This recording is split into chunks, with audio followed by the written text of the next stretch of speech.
Hey YouTube, Chloe here, and welcome back to another video. And if you are new here, welcome. So today's video is a deeper one than usual, and I wanted to have a food for thought conversation on bitterness because bitterness is such a huge toxic affliction and generational curse that so many people are infected with. And a lot of women want success in hypergamy and dating and meeting men of means and being provided for and sugaring and gold digging, but you simply cannot have success with masculine men of means or millionaires or even billionaires if you are bitter. And we all know what bitter is, but in case you're not sure, a bitter person is basically a person who is a full on admixture of insecurity, jealousy, envy, anger, resentment, seething, and blame.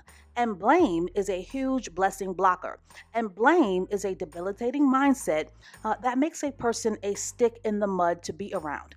Now, with many people who are bitter, bitter people use their hurt as armor, and bitter people use their hurt to hurt others, and bitter people use their hurt as a mask to cover up their intense feelings of unlovableness and unworthiness.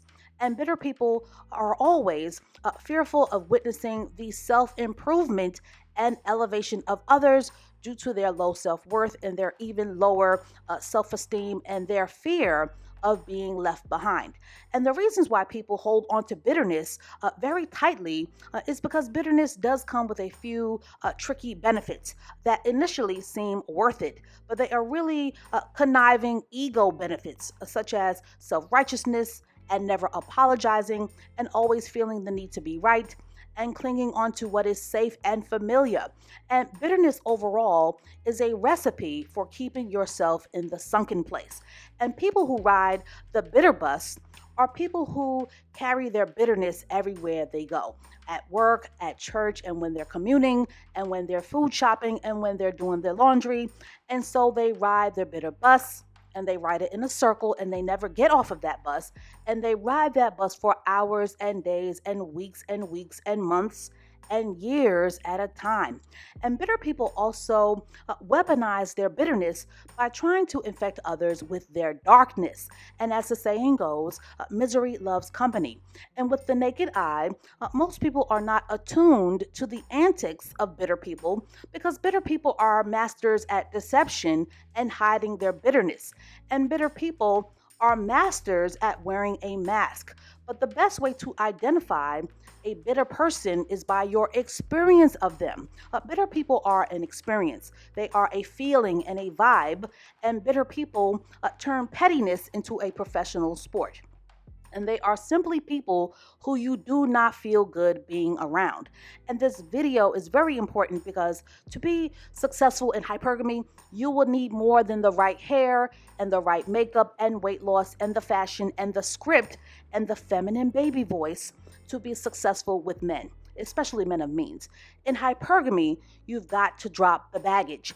And in hypergamy, you've got to drop the hurt. You've got to drop the attitude. And in hypergamy, you've got to drop the foul masculine language. And in hypergamy, you've got to drop the resentment.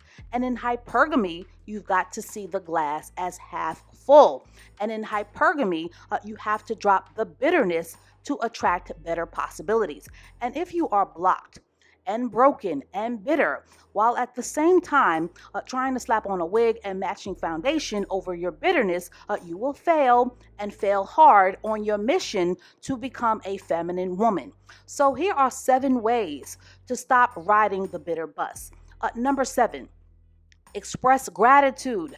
So many people take life for granted, and so many people are so ungrateful for life, and so many people don't know how to say thank you for the little and the big things, for the things we take for granted every day. You know, breathing, walking, running, being able to see and hear. You know, there are people who are in wheelchairs, and there are people who are crippled, and there are people who are sick with cancer.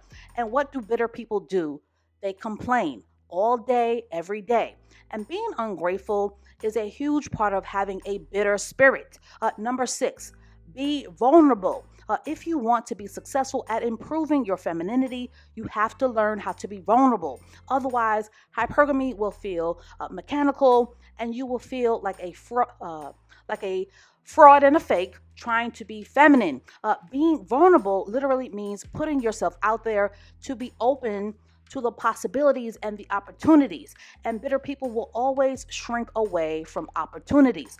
Being vulnerable means not letting your fears, right? Not allowing your fears to prevent you from moving towards what you want out of life. Number 5. Stop seeing yourself as a victim. This is a huge one. Now, bad things happen to everyone, and bad experiences happen to everyone. But instead of seeing yourself as a victim, see yourself as someone who was victimized, right? And as someone who is now a survivor.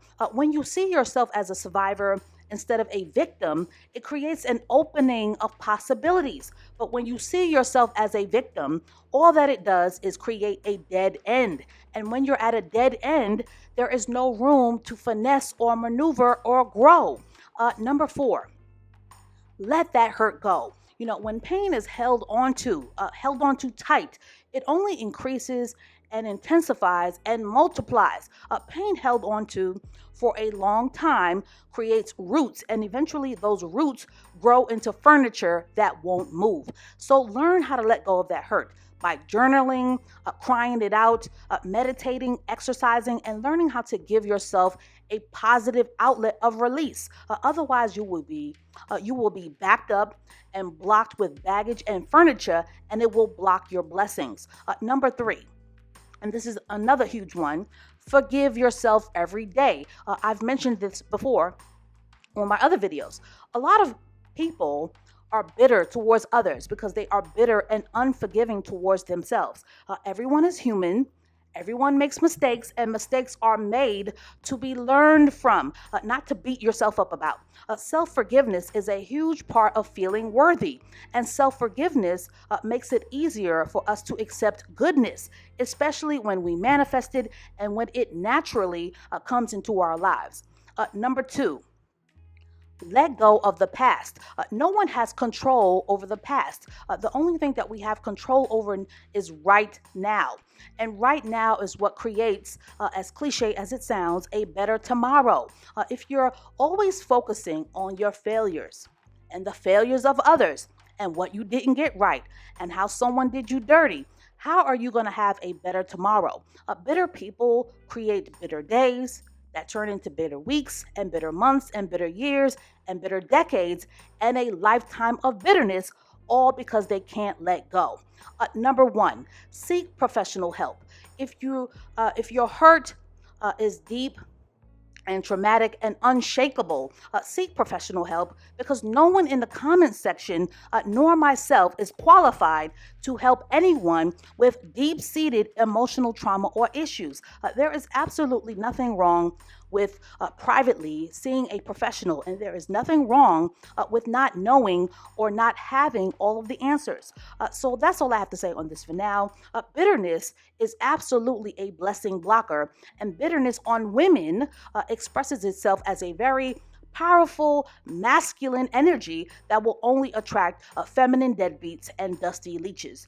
And I also need to say to people who are not bitter, stay in your feminine lane and flourish. Do not let bitter Bettys who are committed to seeing others not do well get a seat at your table. So on a lighter note, I am so happy about the response that this channel has created, and I am so honored that you guys have shown me so much love and so much respect and admiration for the ideas that have been expressed on this channel, and there's so much more of that to come. And for both the negative and the loving responses, I am so grateful for all of you. Femininity for me is not a hustle, it is a lifestyle and a mindset. So stay tuned for more videos to come, and I will catch up with you in the next one.